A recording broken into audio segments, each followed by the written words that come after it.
Muy bien, vamos a dar comienzo. Muchas gracias a los que se han incorporado recién. Vamos a este seminario sobre enfermedad de von Willebrand, donde vamos a hablar de dos aspectos muy importantes y que podemos encontrar con bastante frecuencia en cualquier hospital de cualquier complejidad. Por lo tanto, es un tema de gran interés para todos los hematólogos, ¿no? Como todos sabéis, el objetivo del tratamiento de la enfermedad de von Willebrand es de alguna manera revertir ya sea la alteración de la expresión del gen o la reducción de la molécula en diferentes circunstancias, sobre todo los sangrados o también previniendo los sangrados. Es por ello que ahora, dos expertas en von Willebrand van a desarrollar dos temas muy importantes. El primero, la doctora Ana Marco, del Hospital Dr. Balmis de Alicante, nos va a hablar de el soporte hemostático y el enfoque hemostático en los pacientes con von Willebrand en cirugía. Y posteriormente, la doctora Elsa López Sansuar, del Hospital Álvaro Cunqueiro de Vigo, va a comentarnos sobre el enfoque del tratamiento de profilaxis, ya sea previniendo a nivel de en los sangrados, en el corto plazo, mediano o a largo plazo. ¿Cuáles serían las estrategias más importantes a tener en cuenta? Por lo tanto, doy entrada a Ana, que empiece con su ponencia. Hola Ana, ¿qué tal? Hola, buenas tardes, Mariana, y a todo el equipo colaborador. Y voy a empezar compartiendo pantalla.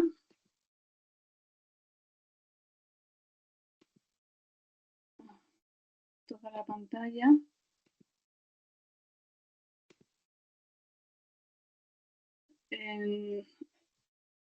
A ver.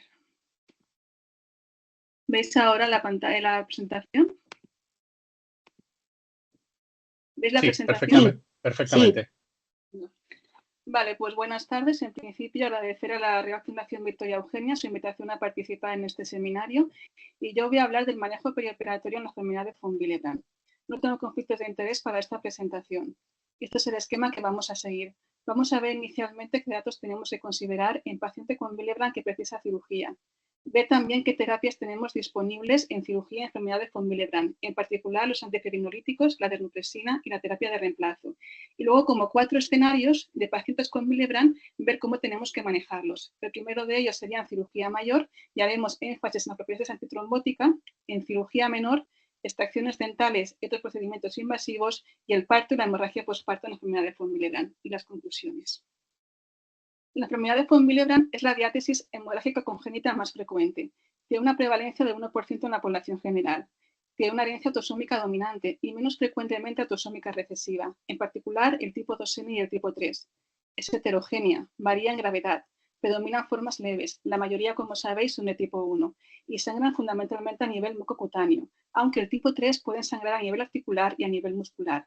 Existe una forma adquirida que denominamos síndrome de von Willebrand adquirido, que todavía es incluso menos frecuente que el Willebrand congénito, que son pacientes que no tienen historia personal y familiar de sangrado, que suele ser secundario, pues, por ejemplo, a neoplasias, enfermedades autoinmunes o a determinados fármacos, y clínica y genéticamente se comportan de forma similar al Willebrand congénito. ¿Qué tenemos que tener en cuenta ante un paciente que precisa cirugía y tiene una enfermedad de von Willebrand? Por un lado, el tipo de cirugía. El abordaje puede ser distinto. En la enfermedad de von Willebrand tipo 1, el paciente, pues, si es una cirugía menor, puede precisar simplemente antifibrinolyticos o desnupresina, aunque en el tipo 3 la mayoría va a precisar terapia de reemplazo. El perfil hemorrágico. Tenemos que evaluar el score hemorrágico. Existen diferentes escalas. La más empleada y conocida en nuestro medio es la del ISTH-BAT. El tipo de cirugía. La cirugía mayor va a precisar, en la mayoría de los casos, terapia de reemplazo, y la cirugía menor dependerá también, como hemos comentado, del tipo de enfermedad de von Willebrand. En el tipo 1, a lo mejor podemos manejarla con desnupresina o con antifibrinolyticos, y el tipo 3 probablemente va a requerir terapia de reemplazo. Y también dependerá del nivel basal de factor 8 y del factor von Willebrand. Comentar que no hay consenso de manejo de terapia de reemplazo, que las recomendaciones están basadas en opiniones de expertos y que las guías recomiendan que las cirugías se realicen en centros de referencia, que dispongan de un laboratorio de hemostasia que permita dar resultados rápidos y eficaces, sobre todo de factor von Willebrand y de factor 8. ¿Qué terapias tenemos disponibles en la enfermedad de von Willebrand? Por un lado, medidas locales, como puede ser la compresión, antifibrinolyticos, la desmopresina y la terapia de reemplazo, ya sea con productos plasmáticos o de origen recombinante, que contengan factor 8 y factor von Willebrand, o aquellos que son factor von Willebrand puro, como veremos a continuación.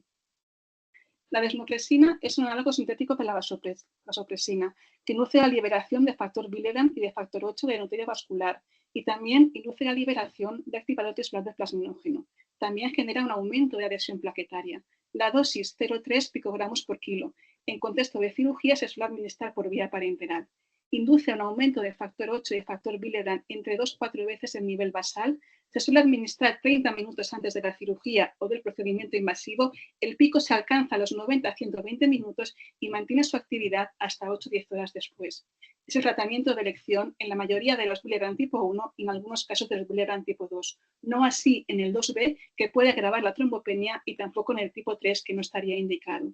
Comentar que sería recomendable que el paciente que se someta a una cirugía tenga previamente realizado el test de desmopresina para comprobar que efectivamente lo tolera correctamente y que no hay ningún tipo de contraindicación, como puede ser pacientes cardiópatas o niños pequeños, hiponatremia o el CIADH. Y también que veamos que efectivamente se corrigen los parámetros analíticos cuando administramos la desmopresina. Respecto a los antifibrinolyticos, tendríamos el ácido tranexámico y el ácido aminocaproico, que se unen de modo competitivo e irreversible a los sitios de unión de la lisina del plasminógeno e inducen una disminución de la activación del plasminógeno en plasmina. El ácido tranexámico es el más conocido, el que más empleamos en nuestro medio y el que mejor se tolera. La dosis suele oscilar entre 15 y 20 miligramos por kilo cada 6 o 8 horas. Se suele administrar de forma intravenosa, de forma oral o de forma tópica, dependiendo básicamente del tipo de cirugía. Así, por ejemplo, una extracción dental probablemente tópica sobre la zona de la extracción sea suficiente, y si es una cirugía mayor se puede administrar de forma coadyuvante con la terapia de reemplazo. Está normalmente contraindicado en procedimientos de vía urinaria, ya que pueden obstruir a este nivel y requiere ajuste en caso de insuficiencia renal. Es el tratamiento de elección en cirugías menores y procedimientos invasivos, solo o en terapia adyuvante. Respecto a la terapia de reemplazo, tendríamos pues aquellos productos que contienen factor Willebrand y factor 8. Son productos, la mayoría, de origen plasmático, y aquí vemos los que tenemos disponibles. El Fandi tiene, el MATP tiene una proporción, una ratio entre la actividad del factor Willebrand partido por el factor 8 de 2,45, al igual o parecido al Biostate. Esto quiere decir que contiene más actividad de factor Willebrand que factor 8, mientras que el resto, esta proporción, oscila en torno a 1. Respecto a los productos de origen recombinante que contienen solamente factor Willebrand, pues tendríamos aquellos productos de plasmáticos y productos de origen recombinante, que son el Bilfactin y el Bonbendi respectivamente. Comentar que el Bilfactin está autorizado por la EMA y el recombinante por la FDA y por la EMA. Que los recombinantes presentan o conservan los monómeros de alto peso molecular, los cuales son importantes para mantener un correcto equilibrio hemostático. Respecto a la ratio entre el cofactor del Willebrand partido por el factor 8, está por encima de 60 en los plasmáticos y solamente contiene trazas de factor 8 los productos de origen recombinante. Es el tratamiento de elección en las cirugías mayores y en algunos casos de cirugías menores, sobre todo en el Willebrand tipo 2 y en el tipo 3. Vamos ya con los diferentes escenarios. En primer lugar, la cirugía mayor. ¿Cómo definimos la cirugía mayor? Es aquella que implica una hospitalización del paciente, que supone un riesgo vital, que se hace con anestesia general. Ejemplos, como veis aquí, pues cabeza y cuello, algunas de abdomen, sistema nervioso central, ortopédicas, y son cirugías potencialmente sangrantes. Respecto a la cirugía menor, se pueden manejar de forma ambulante y no implican riesgo vital. Y luego también hablaremos de extracciones dentales, procedimientos invasivos y también del parto. Como hemos comentado, estas recomendaciones están basadas en opiniones de expertos y entonces en este paper de Connell y colaboradores se preguntan si en un paciente con Willebrand que se somete a una cirugía mayor tenemos que mantener el nivel de factor 8 al menos 3 días después de la cirugía por encima del 50% o la actividad del factor von Willebrand por encima del 50% 3 días. Ellos nos dicen que tenemos que aumentar los dos, tanto el factor 8 como la actividad del factor von Willebrand durante al menos 3 días después de la cirugía y manteniendo unos niveles por encima del 50%. Aunque como todo hay que individualizar. Se han visto casos que tenemos que mantener incluso hasta 10-14 días en cirugías que son muy sangrantes, como pueden ser cirugías del sistema nervioso central. Por tanto, dependerá, por un lado, del tipo de cirugía, del paciente, si sangra o no sangra, de su historial de sangrado y la disponibilidad de poder monitorizar el factor 8 y el factor von Willebrand. Estos datos, estos niveles, pues son modificables, como acabamos de comentar, pero bueno, por regla general, los niveles previo a la cirugía, tanto de factor 8 como de factor biliar en actividad, y hasta 36 horas post cirugía se deben de mantener en torno a 80-100 unidades por decilitro e incluso hasta 10-14 días por encima de 50 unidades por decilitro en cirugías muy sangrantes. Aquí vemos pues, determinados ítems que evalúan estos estudios y que determinan, por un lado, en pacientes que se someten a una cirugía mayor, la eficacia hemostática. Comentan, según este estudio, que un 74% es excelente, 84% en este de aquí y un 100% en el de Runkel y colaboradores. Respecto al sangrado mayor, este primer estudio de Runkel y colaboradores es de un 5% y en este otro de un 0%. No se han descrito en estos dos estudios trombosis venosa sintomática, tampoco infecciones de herida, que un 58% de los pacientes precisaron al menos 2 concentrados de hematíes, que la pérdida media de sangre es de 427 mililitros y la estancia hospitalaria de 5 días aproximadamente de media. Respecto a la terapia de reemplazo en cirugía mayor, la dosis de carga oscilará entre 40 y 60 unidades internacionales por kilo. La dosis de mantenimiento entre 20 y 40 unidades por kilo. La primera dosis la administraríamos a las 8 o 24 horas después de la cirugía. Dependerá, por un lado, del nivel basal de factor Willebrand y de factor 8, del tipo de cirugía y la evolución clínica del paciente. Y normalmente el objetivo será mantener un nivel valle tanto de 8 como de actividad de Willebrand por encima de 50 unidades por decilitro hasta incluso, según la cirugía, 10-14 días después. Otras terapias que se pueden administrar de forma concomitante pues pueden ser la compresión local, medidas de soporte, transfusión de hemoderivados, el ácido tranexámico, que en este contexto de cirugía mayor va a ser intravenoso. La desmopresina, comentar que tiene una utilidad limitada. ¿Por qué? Porque primero, en el tipo 3 no se puede dar y induce la terapia de reemplazo un aumento de los niveles mucho más rápido y de forma más sostenida y eficaz que la terapia de reemplazo de la desmopresina. Se han descrito casos puntuales de trombosis venosa en pacientes que han precisado terapia de reemplazo, en contexto básicamente de pacientes que tienen un nivel de factor 8 elevado, como sabéis, por encima de 150 a 200 unidades por decilitro pueden llegar a ser protrombóticos, también en pacientes con presencia de factores cardiovasculares y que se someten a una cirugía mayor. Por tanto, en este contexto estaría recomendado tromboprofilaxis con heparina a la misma pauta que los pacientes sin enfermedad de von Willebrand.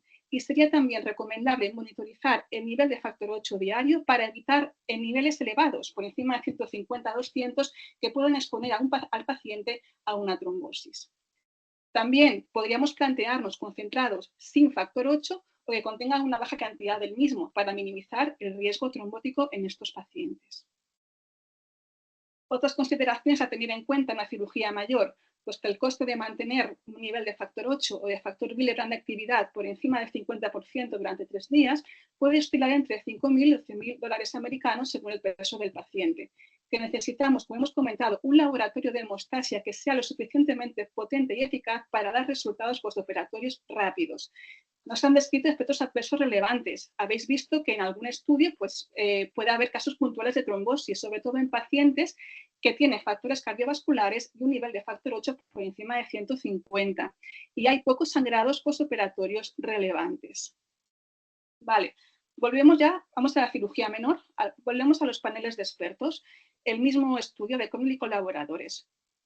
Se preguntan si en un paciente con un Willebrand que precisa una cirugía menor tenemos que o bien aumentar la actividad de factor Willebrand por encima del 50%, ya sea con desmopresina o con concentrados de factor, junto o sin ácido tranexámico. Y la recomendación aquí te dicen que es mejor con ácido tranexámico, ¿vale? Y luego también hacen aquí otra recomendación, pero quizás sea más para el apartado de procedimientos invasivos. Aquí dicen pacientes con un Willebrand tipo 1, con un nivel basal de actividad por encima del 30%, con un fenotipo de sangrado leve, que se somete a una cirugía de mucosa menor, es mejor ácido tranexámico solo que aumentar los niveles de actividad por encima del 50%. Tenemos que individualizar, por supuesto, todo esto no es generalizable a todos los pacientes con Willebrand. Los pacientes con tipo 3, la mayoría, aunque es una cirugía menor, habrá que administrarles terapia de reemplazo y también probablemente algunos pacientes con tipo 2. También comentan que en los pacientes de alto riesgo de trombosis tenemos que evitar la combinación de forma continuada de productos que contengan 8 y Willebrand, por ese riesgo trombótico, y también el uso extendido de ácido tranexámico. El objetivo puede modificarse según cada paciente, pero sería mantener un nivel de factor 8 de un 70 unidades por decilitro y la actividad de Willebrand de 50 y mantener al menos 3 días estos niveles.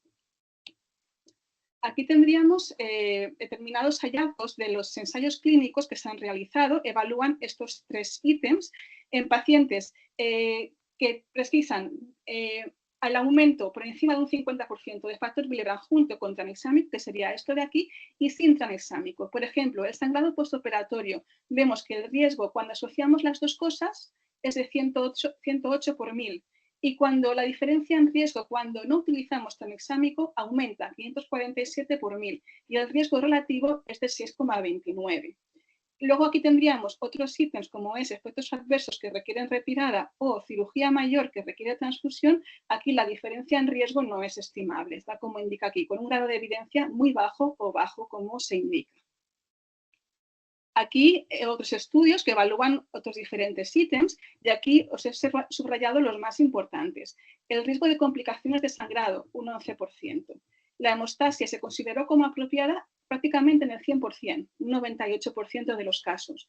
Transfusiones en un 2%. No hubo eventos trombóticos, un 2% de inhibidores. Y de 4 estudios que evaluaron efectos adversos, solo hubo un caso de un paciente que tuvo que ingresar en el hospital por un síncope vasovagal.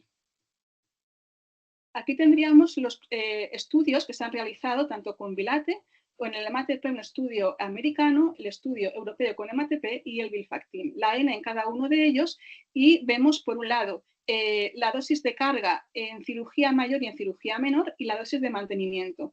Comentar que no hubo eventos trombóticos, excepto en este estudio de aquí, el MATP con el estudio europeo, que hubo 2 casos, un tromboembolismo pulmonar y una tromboflebitis de la pierna. Y luego aquí el Vilfactin, que es solamente Willebrand puro, solamente en un 12% de los casos en cirugías no programadas, cirugías urgentes, precisó la coadministración de factor 8 para intentar subir de forma más rápida el nivel de factor 8 en casos urgentes que requieren una hemostasia eficaz. El Bonicog alfa tiene indicación para el tratamiento a demanda, control y prevención de sangrados durante y después de la cirugía. Así lo indica la ficha técnica. Y aquí tendríamos 2 estudios que se han publicado, el de Paibandi y colaboradores y el de Despez y colaboradores. Es cierto que la N no es grande, como veis aquí son 15 pacientes que se someten a 10 cirugías mayores, 4 menores y una oral. La eficacia hemostática global es de un 73%, la intraoperatoria de un 86% y buena también en el resto de los casos. Y se consiguió a las 6 horas una eficacia hemostática eficaz del factor 8 endógeno y se mantuvo hasta 72-96 horas. Y luego este otro estudio francés, es un estudio retrospectivo en 53 pacientes que se someten a 63 cirugías y se pudo prevenir el sangrado en 97% de los casos y no hubo eventos adversos. Respecto a las extracciones dentales, el objetivo, mantener un factor 8 por encima de 40-50 unidades por decilitro y la actividad de Willebrand por encima de 30, durante al menos 12 horas. El tratamiento que administraremos pues dependerá de la enfermedad de von Willebrand. Por ejemplo, un tipo 1, a lo mejor con antifibrinolytíticos locales o sistémicos puede ser suficiente, mientras que un tipo 3 probablemente haya que recurrir a la terapia de reemplazo. Aquí un poquito en plan resumen, vemos que los pacientes que se someten a una cirugía mayor, independientemente del tipo de enfermedad de von Willebrand, se suele administrar terapia de reemplazo. Y en cirugías menores tendríamos que tanto para el tipo 1, el 2A y el 2M y el 2N será con desmopresina y tanto para el 2B como el tipo 3 será con terapia de reemplazo. Y valorando añadir antifibrinolíticos. Aquí vemos, en caso de cirugía mayor y cirugía menor, la dosis de carga, que es la que hemos comentado, y la dosis de mantenimiento. ¿Y cuál sería el objetivo terapéutico? Pues lo hemos dicho, el conseguir un nivel valle, tanto de 8 como de actividad de Willebrand por encima de 50 unidades por decilitro, hasta incluso 14 días, según el tipo de cirugía. Y en cirugías menores sería aumentar tanto el 8 como el cofactor por encima del 50% al menos 3-5 días. Esto es un poquito en plan resumen de do's and don'ts in surgery, un poquito para afianzar los conocimientos, ¿no? Que requiere, por un lado, un abordaje multidisciplinar entre el equipo quirúrgico y el centro de hemofilia, que cuando tenemos que considerar las comorbilidades y los efectos y los factores de riesgo de trombosis a la hora de elegir cuál es el mejor producto en nuestros pacientes de desmopresina, terapia de reemplazo con factor 8 y factor Willebrand, solamente factor Willebrand, o sea, dependerá un poquito también probablemente del perfil cardiovascular de cada paciente. También, en caso de una urgencia, en pacientes que se administran factor Willebrand puro, tenemos que valorar la coadministración de factor 8 para intentar subir de forma más rápida y eficaz el nivel de factor 8. No se recomienda la desmopresina en el tipo 2B y en el tipo 3. Y luego también que no nos olvidemos de la anticoagulación, sobre todo en pacientes con múltiples factores de riesgo. Ya sé que puede llegar a ser complicado el correcto manejo, pero para eso estamos en un centro de referencia que nos puede ayudar, junto con la monitorización, a intentar que el paciente ni nos sangre ni nos trombose. Y vamos ya con el riesgo de sangrado durante el embarazo. En mujeres sanas, sabéis que tanto el nivel del factor 8 como el factor Willebrand aumentan. Los niveles son más altos en el tercer trimestre y alcanzan unos niveles por encima de 100 en el parto, que se han descrito en mujeres con Willebrand, hemorragias posparto, hasta un 60% según la serie, y también en pacientes con Willebrand tipo 1. En el Willebrand tipo 1, por norma general, se produce un aumento progresivo de factor 8 y de factor Willebrand, alcanzando por encima de 50 unidades por decilitro en el tercer trimestre. Pero, a pesar de todo, se han descrito hemorragias posparto que requieren transfusión de hematíes hasta en un 22%. Si el nivel basal de factor 8 y del factor Willebrand está por debajo de 20, este aumento va a ser menor, probablemente asociado a mutaciones que implican mayor aclaramiento o menor síntesis de factor von Willebrand. ¿Cómo vamos a manejar el parto en estas mujeres? Tenemos que evitar un parto instrumentado. El tipo de parto va a estar definido por los criterios obstétricos, no porque tenga un Willebrand le voy a hacer una cesárea. Que el riesgo es mínimo cuando los niveles de factor 8 y el cofactor están por encima de 50 unidades por decilitro. Que si es posible, tenemos que monitorizar al menos una vez en el tercer trimestre cómo están los niveles de 8 y el nivel de cofactor de Willebrand.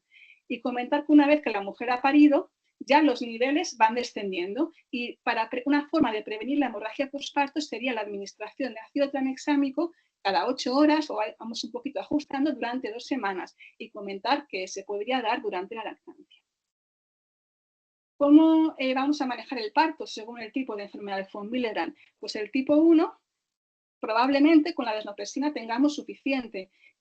Según cómo esté, tanto el 8 como el Willebrand, entre menos de 30, entre 30 y 50, el número de infusiones puede variar y podemos mantener hasta 3-4 días después del parto. Como alternativa, o en mujeres que sangran más, pues tenemos el concentrados de factor.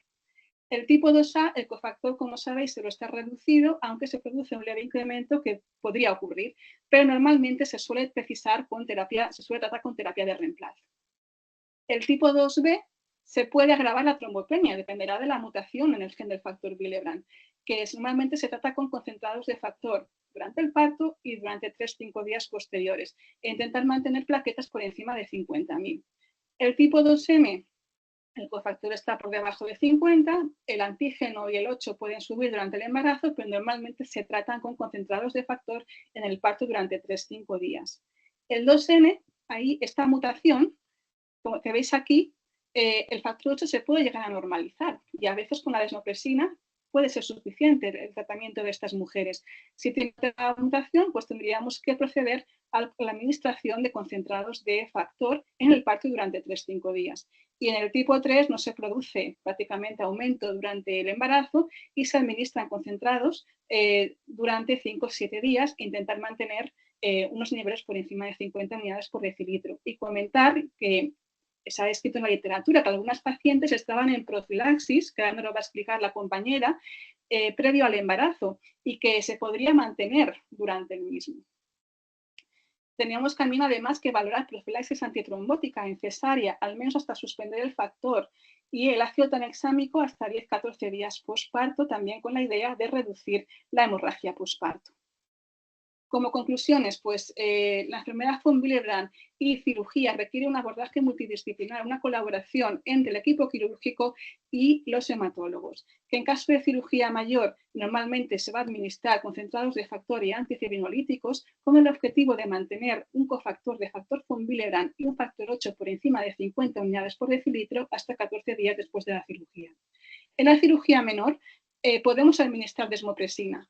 En el tipo 2B y en el tipo 3 administraríamos concentrados de factor, con el objetivo de mantener un nivel de cofactor y de factor 8 por encima de 50 unidades por decilitro hasta 3 días después de la cirugía. Que en pacientes de alto riesgo trombótico debemos considerar la administración de concentrados de factor Willebrand puro o que contengan una baja cantidad de 8. Y en el parto, el tratamiento de elección sería la desmopresina del tipo 1 y el concentrado, terapia de reemplazo, en el resto de casos, durante el parto y 3-5 días después. Y el ácido tranexámico para prevenir o reducir la hemorragia postparto. Muchas gracias. Muchas gracias, Ana. Súper interesante, la verdad. Y ahora vamos a dar paso a la doctora Elsa López del Hospital de Vigo, Álvaro Cunqueiro. Hola, Elsa. Hola, muy buenas tardes a todos. Vale, gracias por estar aquí a estas horas y espero que os sea utilidad. Bueno, voy a empezar compartiendo pantalla. Un momentito. A ver.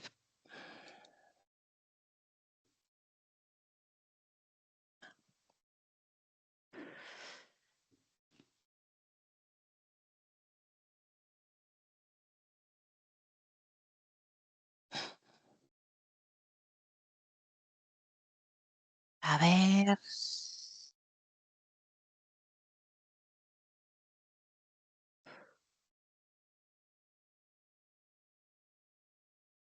Bueno, creo que no sé si podéis verme. Sí, perfectamente. Perfectamente, ¿verdad? Entonces empezaré. Vale. Bien.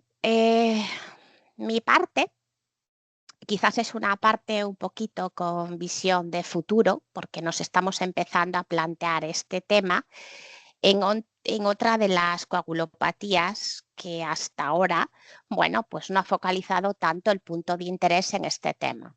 Intentaré darlos algunas nociones desde el punto de vista práctico y las conclusiones que podemos sacar de la evidencia científica hasta este momento.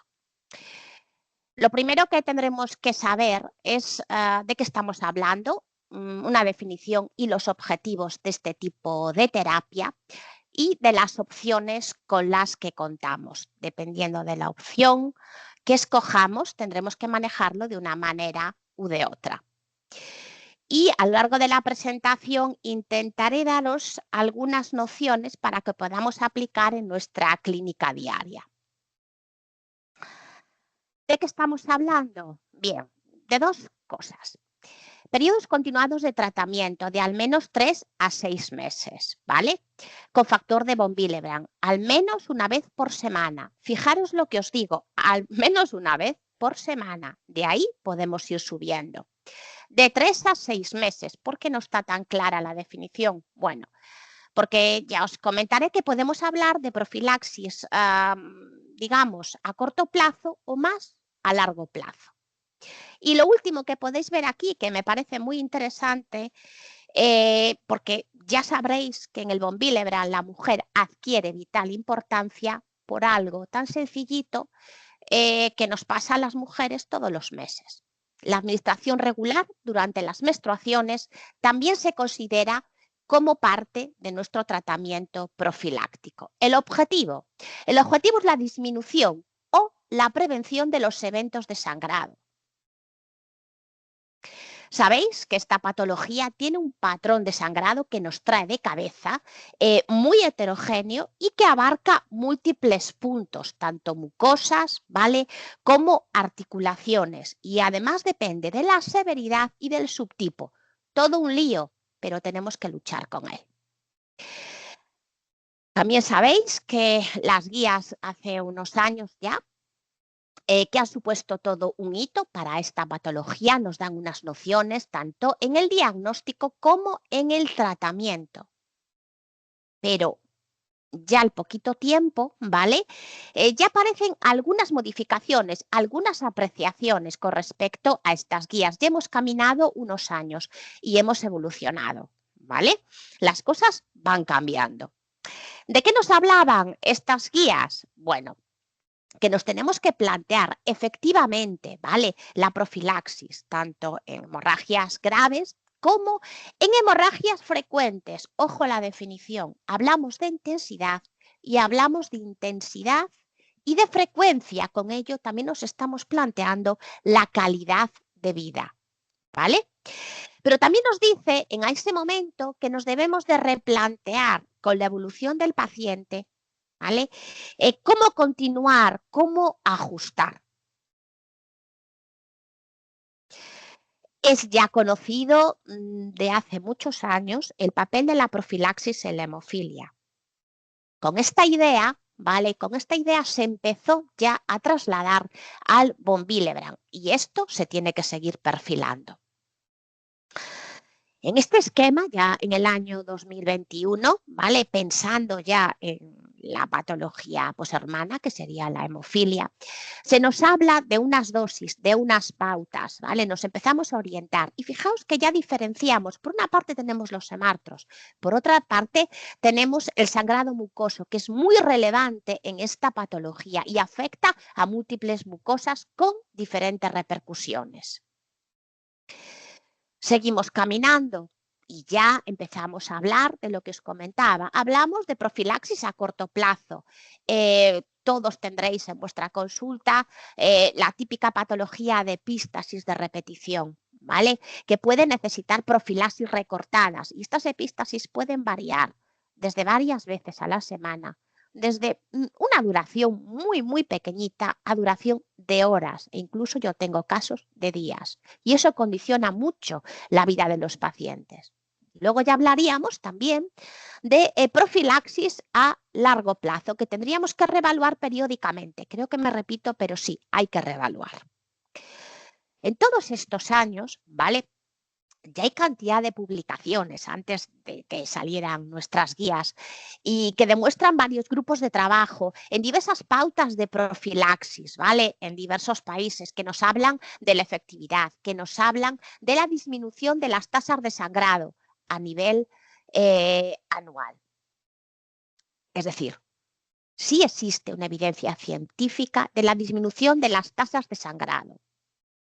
Fijaos que no os estoy hablando de tasas cero, sino estamos empezando a mejorar el sangrado. Aquí os hablo de algunos de estos estudios que nos hablan, ¿vale? Efectivamente de que esto es así, de que es efectivo, de que nos lo tenemos que plantear y nos hablan de diversos patrones de sangrado. Nos hablan también de que la tasa de hospitalizaciones en aquellos sangrados severos mejora considerablemente, ¿vale? ¿Cuáles serían los beneficios clínicos de esta profilaxis? Bien, sabemos, considerando todas estas publicaciones, que el hemartros y las epístasis recurrentes son los principales motivos y fijaros, porque estamos con von Willebrand, no con hemofilia, ¿vale? Las definiciones, repito, hay que perfilarlas andando todo este camino que nos queda por recorrer. Estamos hablando de profilaxis secundaria, es decir, no estamos evitando algo que va a ocurrir, sino que ya tenemos el sangrado, vamos a mejorarlo. Efectivamente, como os he comentado, disminuye la tasa global de sangrados. Disminuye el número de sangrados espontáneos, de hemartros, de epístasis. Y se ha comprobado que los niños con un inicio de profilaxis temprana, ¿vale? No llegaron a presentar hemartros. El hemartros, ¿vale? Que tenemos en algunos subtipos y en algunos de nuestros pacientes, la profilaxis es especialmente efectiva. Y además, que si iniciamos profilaxis tempranas, retrasan la aparición de los primeros eventos de sangrado. Conclusión. Hay beneficio de la profilaxis, hay que planteársela, hay que usársela. No solo tratamientos a demanda, no solo tratamientos en cirugía. Tenemos que disminuir y, si podemos, prevenir. Más publicaciones en torno a estos años en que nos hablan que efectivamente que ha disminuido la tasa de hospitalizaciones asociados a eventos de sangrado severos, agudos, recidivantes asociados al von Willebrand.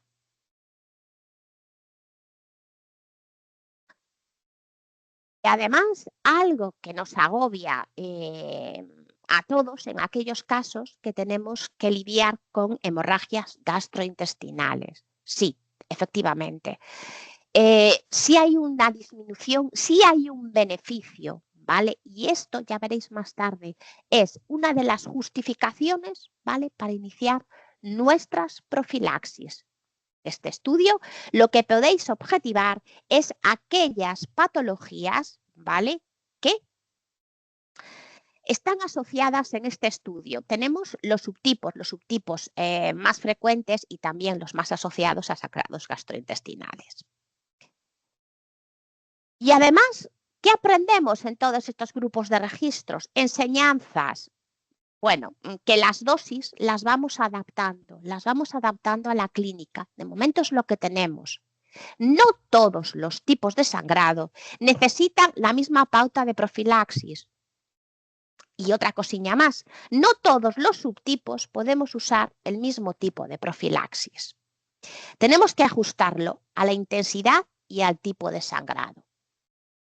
Bien, aquí tenéis las principales justificaciones para iniciar nuestra profilaxis: hemartros, epístasis recidivantes, sangrados gastrointestinales y menstruaciones copiosas.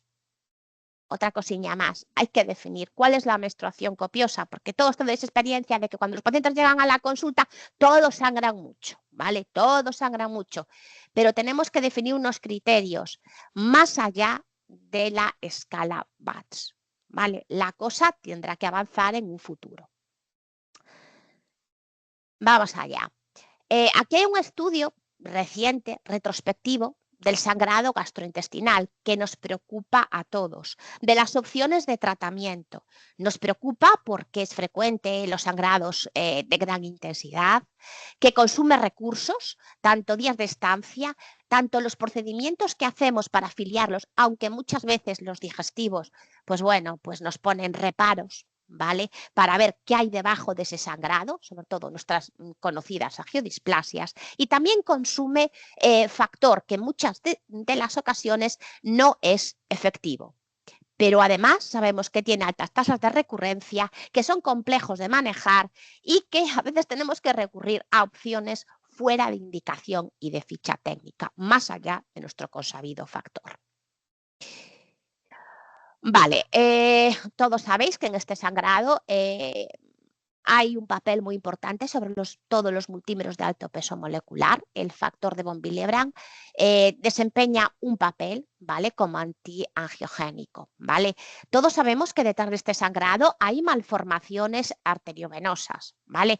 Y cuando las tenemos, ¿vale?, sabemos que las tasas de recurrencia son superiores, que requieren dosis de factor más alta y que la duración del tratamiento hasta que nuestro sangrado cesa es más larga.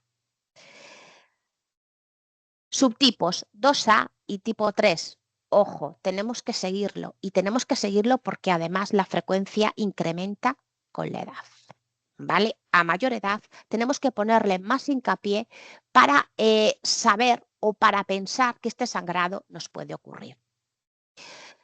En las diversas publicaciones ya se va estableciendo como esos criterios que nos podríamos plantear, pues que tengan al menos 2 episodios en los últimos 12 meses, ¿vale? Y historia de sangrados severos digestivos. Requerimiento de mayores dosis, frecuencia de administración, posible coadyuvancia con otros tratamientos y disminución de la frecuencia e intensidad del sangrado. Aquí, y sabéis que ha cogido boga en los últimos años, el papel de factor de von Willebrand recombinante, rico en multímeros de muy alto peso molecular. ¿Qué pasa con las menstruaciones copiosas? En los últimos años hemos avanzado mucho. Sabemos que la mujer existe. La mujer es muy importante en el mundo de las coagulopatías. Su calidad de vida se ve muy mermada cuando se ve afectada por este tipo de patología. Fundamentalmente, yo os he hablado en la charla anterior de cómo se aborda el parto, el embarazo, pero hay otra cosa más, independientemente de esto, y es algo que nos acompaña todos los meses, que es la menstruación, y diversos fenómenos, ¿vale? O patología ginecológica que digamos que en determinados subtipos presenta mayor frecuencia, mayor asociación o puede condicionar la vida de esta mujer, condicionando su calidad de vida. Vamos allá. Y una definición, ¿vale?, que yo creo que es bastante útil cuando la abordamos en la consulta. ¿Cuánto nos duran las menstruaciones? ¿Qué usamos para contener estas menstruaciones? Estas preguntas tan básicas yo creo que tenemos que hacerlas en la consulta para definir lo que puede ser o no mayor índice de sangrado. Bien, vamos allá. ¿Qué es lo que se aborda en este tipo de publicación? Bien, en este tipo de publicación ya nos hablan de la profilaxis. No solo hablamos de tratamiento anticonceptivo, ¿vale?, que tenemos que escoger el mejor de ellos, sino nos hablan de las pautas de profilaxis.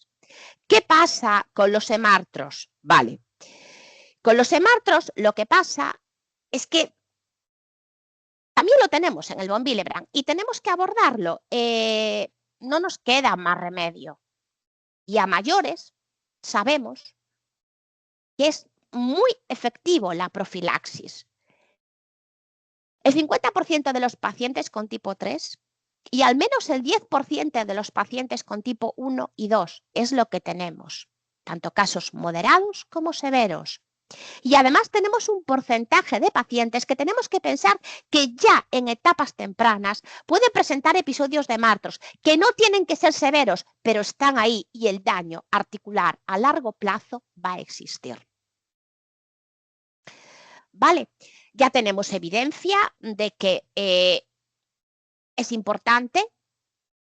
Y además tenemos datos que en el subtipo principalmente más afectado, que es el tipo 3, ¿vale?, que aunque tenemos menos frecuencia de estos episodios necesitamos abordarlos y además tienen repercusión en la degeneración articular. Y además, ¿vale?, también sabemos que hay limitaciones en la calidad de vida, en la actividad. Si aplicamos diversos scores funcionales, estos pacientes también se ven afectados. Con todo esto nos vamos a plantear las opciones terapéuticas que tenemos. Factores clásicos, ¿vale?, de origen plasmático, que ya os han comentado previamente, que os aportan tanto von Willebrand como nuestro factor 8. Y tenemos que hablar también del factor recombinante de von Willebrand. Todos tienen cabida en esta patología. Lo que sí tenemos que saber, ¿vale?, es en cada uno de ellos con qué nos manejamos, ¿vale?, qué cantidad de von Willebrand y qué cantidad de factor 8 estamos jugando. ¿Qué nos aporta cada uno? Eso va a tener cuestiones prácticas. Otra cuestión práctica, ¿vale?, aparte de la proporción de cada uno de ellos, es los que están comercializados y los que no, ¿vale? Esto es así. Sabemos que en este momento no disponemos en nuestro país, ¿vale?, del factor recombinante, pero que será una de las opciones más de las múltiples que nos esperan en esta patología. Vamos allá. Os voy a hablar de diversas publicaciones que yo creo que han aportado y nos van a dar un poco de relevancia, que ya tenemos experiencia con cada uno de estos factores. Os voy a hablar primero, ¿vale?, de lo que sería en nuestro país el hematp, ¿vale?, pero a nivel europeo, ¿vale?, está comercializado pues bajo otro nombre, pero nos da igual porque lo que nos importa aquí es la proporción tanto de factor 8 como de von Willebrand. Pues sí, hay experiencia de uso y en esta experiencia, ¿vale?, nos dice que es efectivo, ¿vale?, sobre todo el sangrado articular, ¿vale?, en nuestras epístasis, algo muy frecuente, en los hematomas recurrentes de tipo muscular, porque además nuestros pacientes, aparte de sangrados espontáneos, tienen vida, tienen actividad y tienen trabajo, ¿vale? Que también tenemos que protegerlos en esas situaciones. Se disminuye la tasa global y la frecuencia de los sangrados. Un pequeño hándicap, no todo es perfecto, ¿vale? Pero todo se andará, ¿vale? Es que en estos casos no se ha recogido, supongo que no sé, por la incidencia, ¿vale? Como inicio de profilaxis de sangrado gastrointestinal o de menstruaciones, ¿vale? Es en este estudio, pero todo se andará.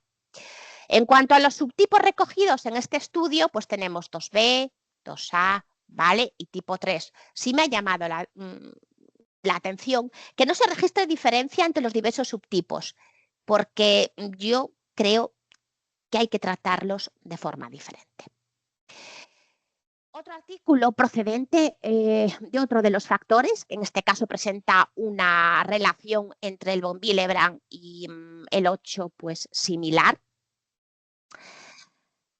que yo creo que también es de relevancia. Se ha demostrado, ¿vale?, que tras un periodo de seguimiento largo de 1 año, ¿vale?, en estos subtipos que tenemos aquí, bien, que hay una mejoría en la tasa de sangrados, ¿vale? Sí hay un beneficio. Nos habla de las dosis, que yo creo que es algo que ya podemos empezar a usar, ¿vale? Tanto 20 a 40 unidades por kilo, 2 o 3 veces por semana. Y además, ¿vale?, tenemos que pensar que estas dosis son ajustables. Es muy útil. Yo creo que primero reajustamos la dosis y después subimos la frecuencia. Eso es algo que tenemos que objetivar, que tenemos que hacer en nuestra práctica diaria. Tenemos que ajustar los tratamientos a la clínica. Pues efectivamente hay una disminución de las tasas de sangrado, ¿vale?, comparado con el tratamiento a demanda. Aquí tenéis, ¿vale?, reflejado en un gráfico, ¿vale?, en 2 de los principales subtipos, esta disminución de las tasas de sangrado. La diferencia es considerable. Seguimos. Otro fármaco que sabemos que tiene indicación, ¿vale?, tanto a nivel de la FDA como de la EMA, ¿vale?, para tratamiento a demanda en las cirugías y en la profilaxis. Este es un concepto completamente diferente. El seguimiento de este estudio pues también ha sido 1 año, pero también tenemos que saber que aquí estamos manejándonos solo con factor de von Willebrand.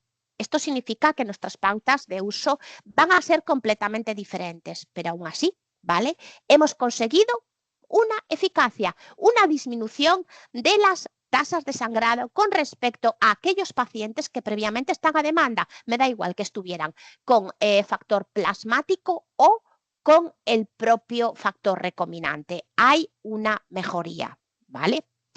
Que además se han centrado específicamente en el subtipo 3. Sí, aquí es especialmente relevante el uso de este factor. Aquí lo tenéis. ¿Que es especialmente eficaz en hemartros? Sí. Pero además con este estudio se empieza a abrir ya un melón. ¿Y cuál es el melón? El futuro será saber no solo ajustar las profilaxis por la clínica, sino saber qué dinteles tenemos que tener. Y el problemón es que aquí tenemos muchos subtipos.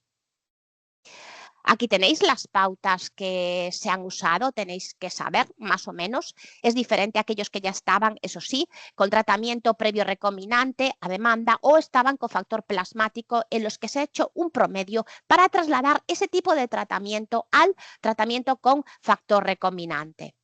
Esto se ajusta y ya empezamos a hablar de la farmacocinética, de los tratamientos individualizados, no solo al tipo y la severidad del sangrado, ¿vale?, no solo a la clínica, sino al subtipo. Y tenemos que afianzar los estudios, sobre todo en un futuro, de farmacocinética. Así os pongo una revisión, yo creo que bastante relevante, que ha salido recientemente, que nos hace un resumito, ¿vale?, de lo que nos espera y de lo que ya tenemos. Diversos fármacos ya tienen puestos estudios en marcha, bien ya con conclusiones ya cerrados, todavía en periodo de reclutamiento, en que nos hablan de la eficacia, como se ha manifestado previamente, en la disminución de las tasas de sangrado, ¿vale? Se reúnen varios subtipos, ¿vale? Y no solo eso, estamos hablando ya de adultos, de varios subtipos, estamos hablando de niños, ¿vale? Estamos hablando ya incluso, ¿vale?, de definición de los esquemas de profilaxis, de la farmacocinética. Y además ya nos empiezan a hablar de un paciente que está con tratamiento, cómo tenemos que rescatarlo ante incidencias, ante eventos quirúrgicos. Y sí es verdad que todos oiréis hablar recientemente de nuevos factores para la hemofilia, que en concreto, este es el que tenéis aquí. ¿También puede tener aplicaciones para el von Willebrand? Pues efectivamente, estamos diferenciando subtipos, ¿vale? El 2N y el tipo 3 los estamos diferenciando. Eso va a ser el futuro. Eso, y también creemos que tendremos que plantearnos la farmacocinética. Otro punto de interés van a ser las mujeres, ¿vale? Sabéis que ya tenemos un estudio, ¿vale?, en relación a esto, que nos habla, y eso es muy importante, de cómo tratar, cómo abordar nuestras menstruaciones en cada uno de los ciclos y ver si eso es más efectivo que el manejo que estamos teniendo actualmente conservador, ¿vale? Lo tenemos tanto en los factores plasmáticos como en los recombinantes. Y a mayores también entra en juego, ¿vale? Sabéis que el emicizumab, que ya tiene una amplia experiencia en el sector de la hemofilia, también empieza a adentrarse en el campo del von Willebrand. Las metrorragias, el manejo de los eventos agudos, los subtipos, la farmacocinética, todo tenemos que valorarlo. Aquí tenéis el estudio, ¿vale?, con Wilate, cómo se desarrolla, cómo se selecciona a los pacientes, y sí, es verdad, ¿vale?, que nos habla de cómo es el tratamiento, ¿vale?, de que este tratamiento se da en cada uno de los ciclos como mínimo 2 o 3 dosis. Yo creo que las conclusiones comparadas con la opción alternativa van a ser beneficiosas, y es algo que tenemos que plantearnos en las mujeres con cada menstruación. ¿Qué pasa con el emicizumab? Bueno, tiene amplia experiencia, se empezó a aplicar también en el von Willebrand, aquellos casos que no nos quedaban más opciones, aquellos casos con inhibidor, ¿vale? Entonces, se ha comprobado efectivamente que es efectivo disminuir la tasa de sangrados. In vitro, bueno, in vitro realmente lo que sí se comprueba en aquellos que se ha aplicado el tiempo de generación de trombina, efectivamente que tenemos una eficacia hemostásica, que probablemente no sea tan efectiva como la administración de factor, pero está ahí, ¿vale? Y en esto se apoya, ¿vale?, para empezar a usarlo en determinados subtipos. Aquí lo tenéis, cómo se desarrollan aquellos pacientes, ¿vale?, en principio con von Willebrand tipo 3, con una serie de características, o en aquellos pacientes en que, y eso también es objetiva, en que hay asociación de casos de hemofilia con von Willebrand tipo 3. Esperaremos pues los resultados, porque tendremos otra herramienta más que además es subcutánea, lo cual creo que es de relevancia. Como resumen, y me repito muchísimo, tratamientos adaptados al subtipo de sangrado, tratamientos adaptados a la intensidad del sangrado. No nos queda más remedio que ver más frecuentemente a nuestros pacientes en nuestra clínica, y además al subtipo etiológico. Epístasis de repetición, metrorragia, sangrados gastrointestinales, hemartros, hematomas de repetición. Y además, la valoración del impacto en la calidad de vida. ¿Que se desconoce la mejor pauta en cuanto a dosis y frecuencia de administración? Sí, ¿vale? ¿Que nos podemos plantear de 2 a 3 veces por semana reajustables en función de la clínica, tanto en dosis como en frecuencia? Esto es lo que tenemos, pero luego definiremos, y yo creo que en un futuro a medio plazo ya tendremos que hablar de subtipos y de los niveles adecuados en función del tipo de sangrado. Aquí lo tenéis. Debemos reevaluar Sí. Debemos reevaluar periódicamente al paciente. Tenemos que valorar estudios reglados que nos digan cuál es el impacto real en la calidad de vida de nuestros pacientes. Tenemos que precisar las dosis, tenemos que precisar qué niveles mínimos de factor 8 y de von Willebrand, fijaros lo que os estoy contando, ¿vale? Necesitaremos. ¿Vale? Y luego saber exactamente cuál es el impacto socioeconómico comparándolo con los tratamientos agudos.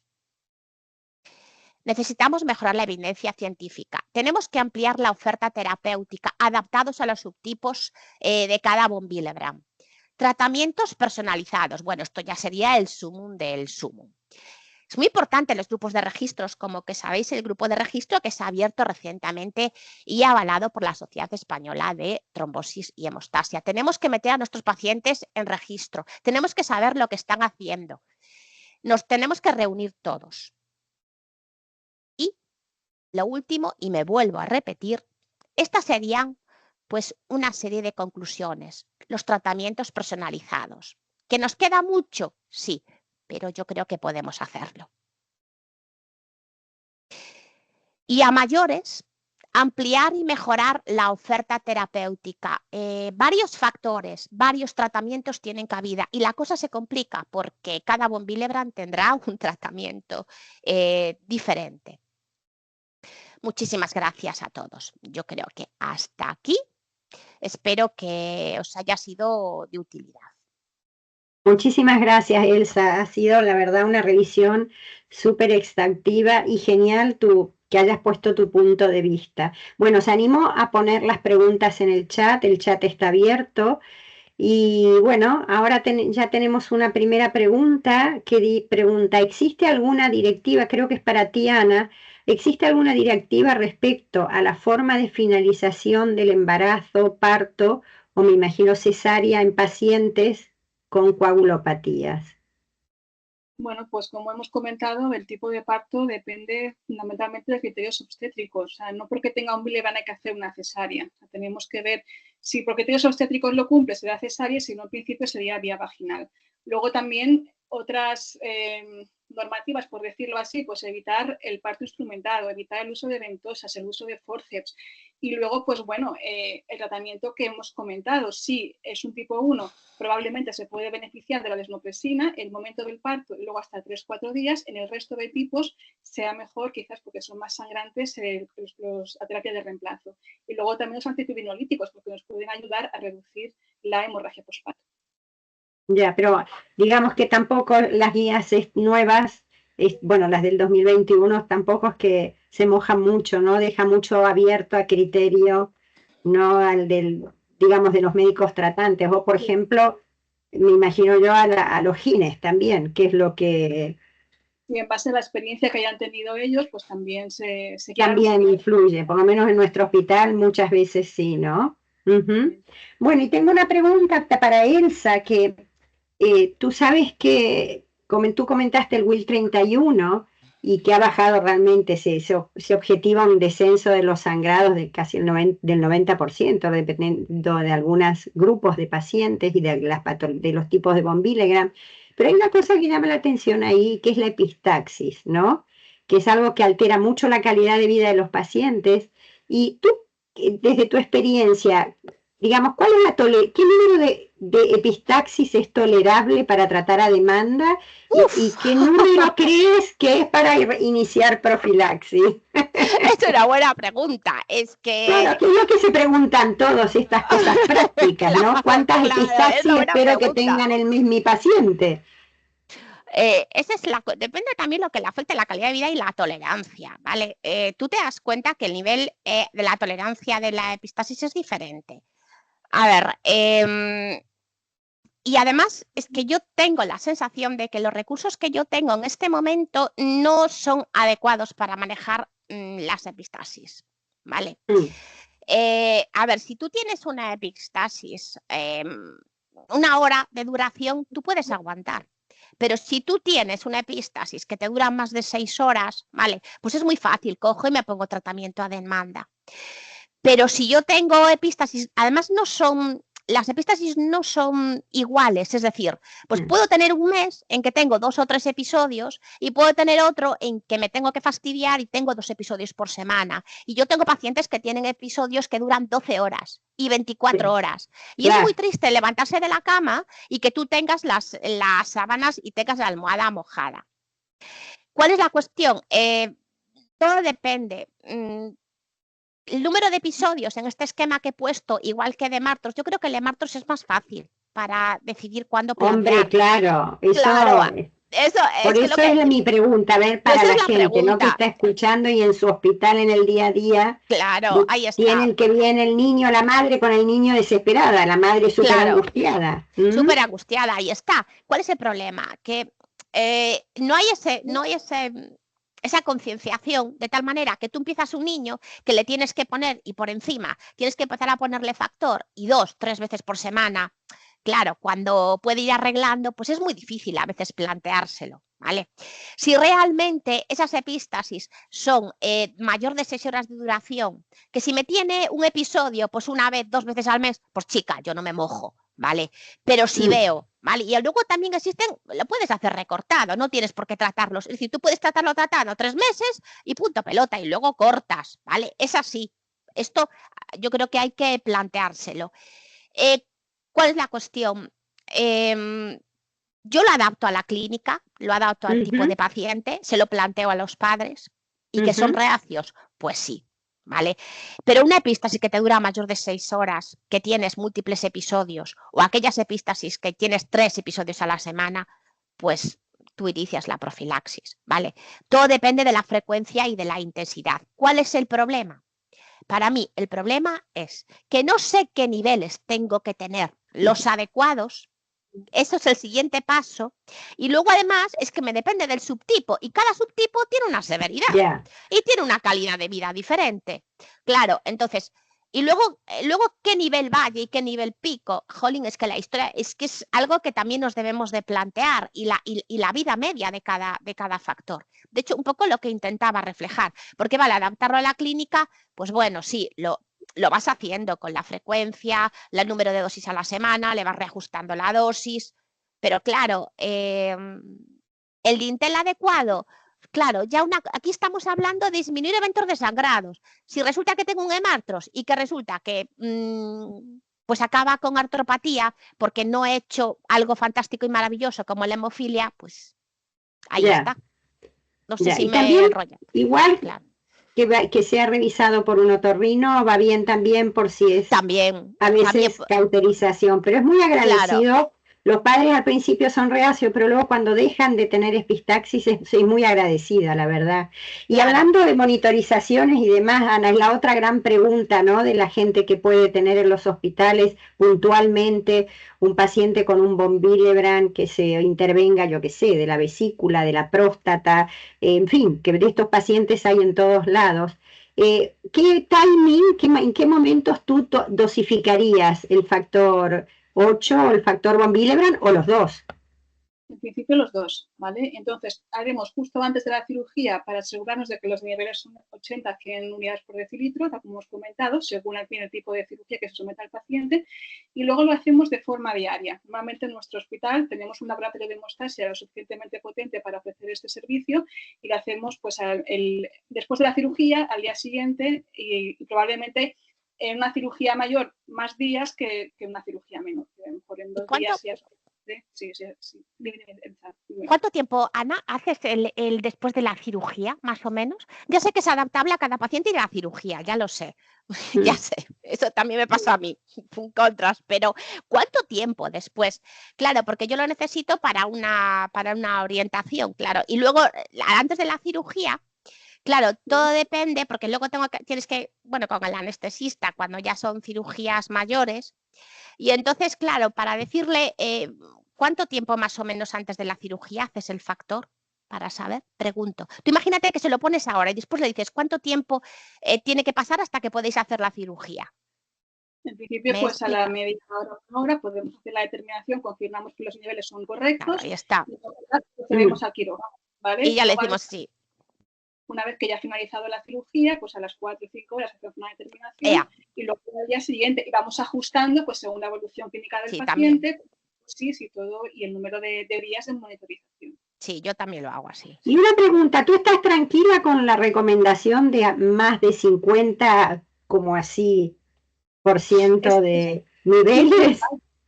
Claro, esto es un nivel valle. O sea, ten en cuenta que el mínimo es 50%. Bueno, el mínimo seguro. Entonces, claro, depende de más o menos días según el tipo de cirugía que se le someta al paciente. En principio, a ver, yo las que quizás, a ver, si es una cirugía del sistema nervioso central, una cirugía más sangrante, intentas mantener unos niveles más altos, sobre todo los primeros días, primeros 2 o 3 días quizás, luego ya vas reduciendo según el día. Yo también. Muy bien. Y tú me decías de que no sabes, Elsa, el tema de qué niveles tienen que tener los pacientes para mantener una profilaxis, ¿no? Bueno, eso es un poco la pregunta del millón, ¿no? La pregunta del millón. ¿Tú qué nivel en tu experiencia considerarías adecuado? Yo digo por si alguien que empieza una profilaxis y bueno, en algún momento quiere hacer una farmacocinética, ver qué nivel tiene el paciente o tal, ¿tú qué piensas? ¿Cuál es el óptimo que habría que, desde tu experiencia, porque no hay evidencia de esto. No hay evidencia. Si tú consigues mayor del 30 es fantástico. ¿Cuál es el problema? Que con la duración y con los factores que tienes es imposible que tú consigas algo estable. Imposible con 2 y 3 veces por semana. Entonces yo, por ejemplo, hay pacientes que lo que tienen una pauta estándar y luego ellos están adiestrados para a mayores, dependiendo de la actividad que ellos tengan, ponerse más factor. Si consigo menor del 30, somos felices. Pero claro, ¿cuál es la cuestión? Dependiendo del subtipo, ¿qué lo valoro? ¿El cofactor de ristocetina? ¿Vale? ¿Qué valoro? En un 2M, por ejemplo, ¿qué valoras? Dependiendo de lo que tengas afectado en el 2M. ¿Vale? ¿Y qué valoras? En un tipo 3, sinceramente, a ver, hay más deterioro para la calidad de vida, pero es más fácil de manejar.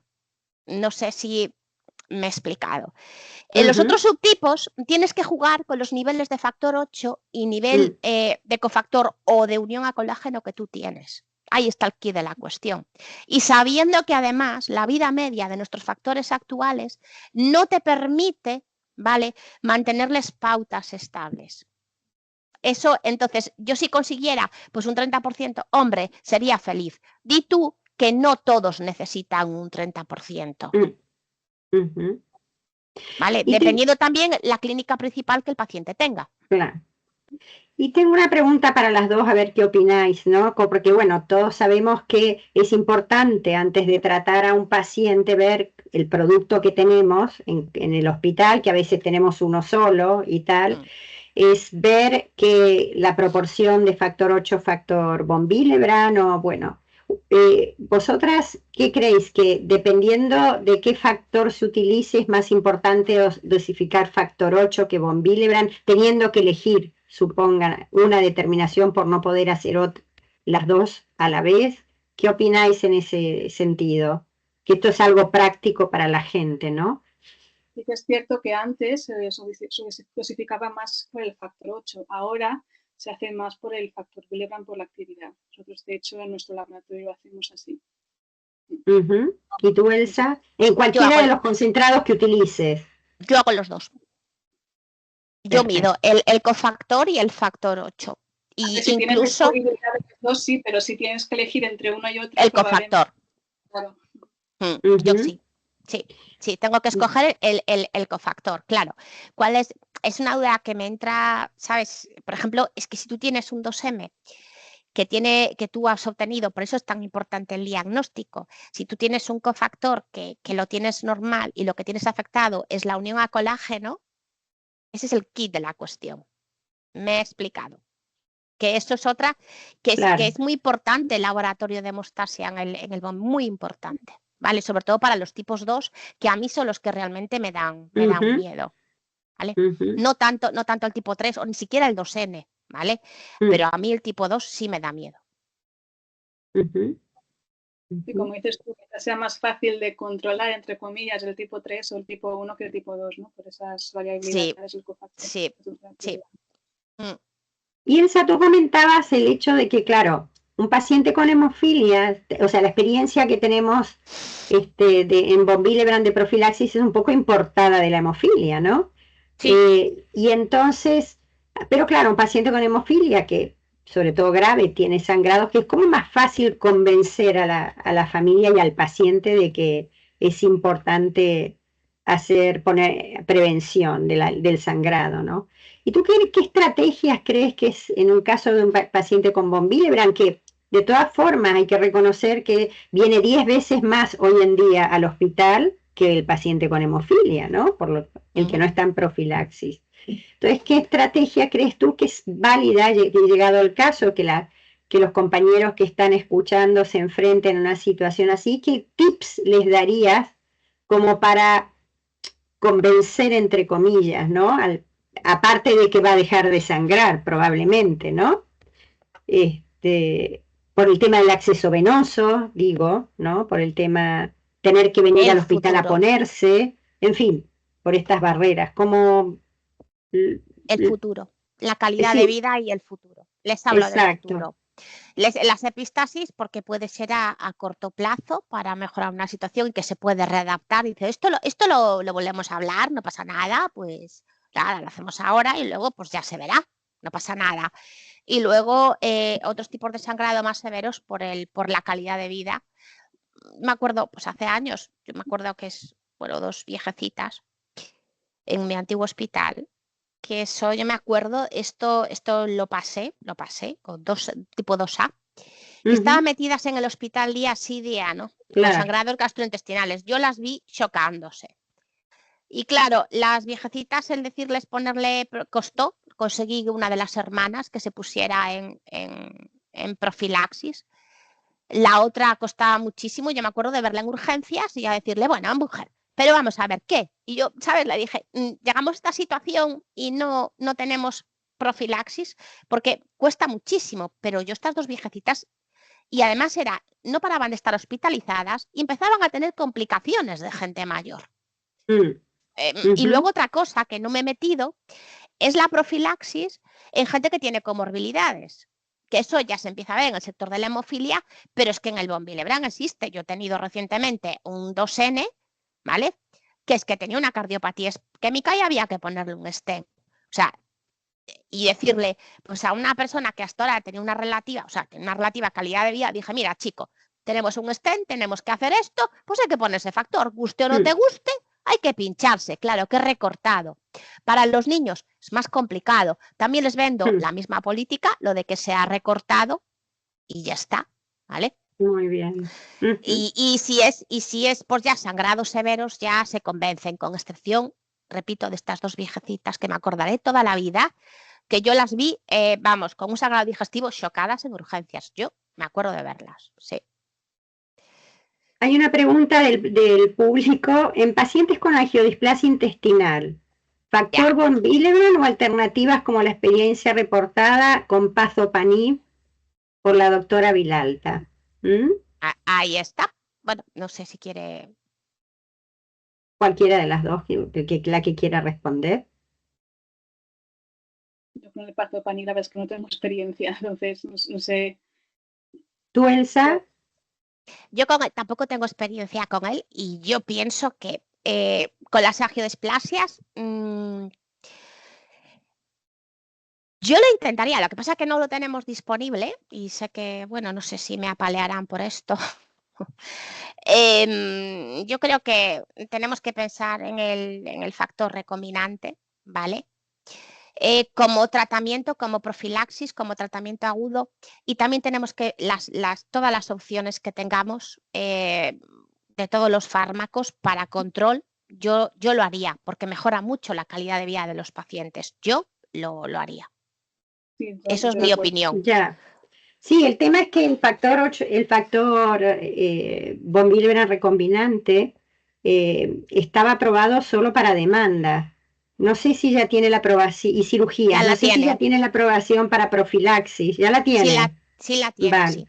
Sé que la experiencia con Pazopanib, los datos que han mostrado son buenos. Son buenos, sí. Tiene el efecto secundario que tiene un efecto secundario, ahora exactamente no recuerdo, pero que a nivel hormonal, realmente exactamente no me acuerdo, pero sé que habían tenido buenos resultados. Hay Claro, pero, también otras drogas aparte del Pazopanib, pero ¿no? claro, la cuestión es, ya, si es una alternativa, es que estoy leyendo la pregunta, si es una alternativa seria o no. ¿Vosotros os habéis planteado, ya sé que minimiza el sangrado, pero todas las opciones alternativas para las ecodisplasias, los efectos secundarios? Es una Bueno, pregunta. Porque claro, son tratamientos crónicos y es algo que tenemos que pensar. Yo he visto tratamientos en mi época con antiangiogénicos para las ejodisplasias y con sí, talidomida. ¿Vale? Y he visto esos efectos secundarios. Yo es algo que lo valoro, independientemente de la efectividad del sangrado, ¿vale? Entonces, que es algo que se puede plantear. Esa es mi opinión. Ya, ya. Bueno, Manuel dice que el IBEC reconoce que el recombinante no mejora los resultados respecto al plasmático, si así es una alternativa seria en profilaxis. Bueno, no hay evidencia de esto, para nada, para Es que nada. no Esto se supone por los multímeros de alto peso molecular, ¿no? De súper alto peso molecular. Y bueno, y por último, que ya se nos está acabando el tiempo, Ana, hay otra cosa práctica que se preguntan o nos preguntan siempre. En una paciente con von Willebrand posparto, decimos siempre que hay que hacer tromboprofilaxis, ¿no? El tema es, ¿en qué momento la ponemos la profilaxis? La tromboprofilaxis, si hubiera que ponerla. Tú que en la práctica, que esto es una pregunta bastante frecuente por parte de los gines, por parte de los residentes nuestros, por parte ¿cuándo? ¿No? ¿En qué momento? Esto pues también es una muy buena pregunta, desde luego. También dependerás, sobre todo si es una cesárea, si la paciente presenta factores cardiovasculares tipo obesidad o diabética o alguna otra cosa, pero en principio se podría, según la evolución clínica de cómo haya ido el parto, pues quizás le puedes poner las 12, 24 horas después de haber iniciado el parto. Así de forma parecida a una mujer que no tenga Willebrand. Muy bien. Tú, Elsa, opinas lo mismo, ¿no? Yo opino lo mismo, sí, sí. Que esto es algo que hay que pensarlo. Esto es importante, ¿no? Que recuerden que hay que pensarlo las pacientes, a pesar de que sabemos la caída de von Willebrand que se produce en el momento, pero si la estamos sustituyendo, entonces... Podemos hacer las dos cosas, sí. Y que no tengamos a poner la tromboprofilaxis, no porque sea un Willebrand no tenemos que ponerla, porque el paciente no puede trombosar. Sí, siempre hay que pensar en las comorbilidades, ¿no? De las pacientes muchas veces. Bueno, por mi parte no hay más preguntas en el chat, no, a ver si alguien se anima a preguntar algo más, la verdad. Creo que ha sido realmente un seminario, una sesión súper enriquecedora, de verdad. Habéis hecho un repaso muy, muy bueno. Y bueno, debe ser que es muy completo todo, porque no hay preguntas, está muy claro todo, ¿no? Bueno, agradecer muchísimo vuestras ponencias, vuestro trabajo, vuestra presencia, la verdad. No sé si queréis añadir algo a lo que habéis dicho.